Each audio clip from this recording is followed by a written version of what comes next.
तर त्याच्यासाठी आमची पहिलीच बैठक झालेली आहे। जेव्हा मी शपथ घेतल्यानंतरच्या पहिल्या दुसऱ्या आठवड्यामध्ये आम्ही त्याची पूर्ण म्हणजे कलेक्टर साहेब, आपल्या जिल्हा परिषद सगळ्या डिपार्टमेंटच्या एचओडींची बैठक घेतली।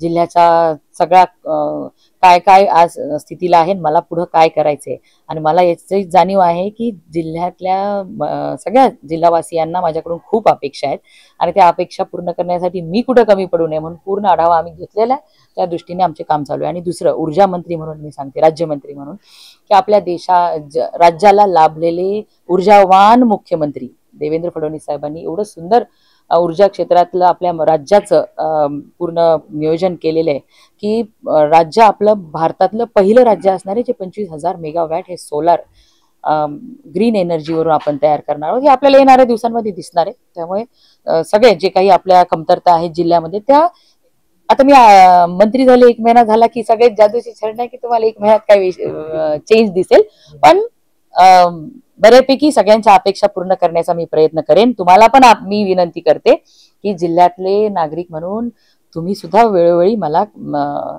मार्गदर्शन केलं पाहिजे, सहकार्य केलं।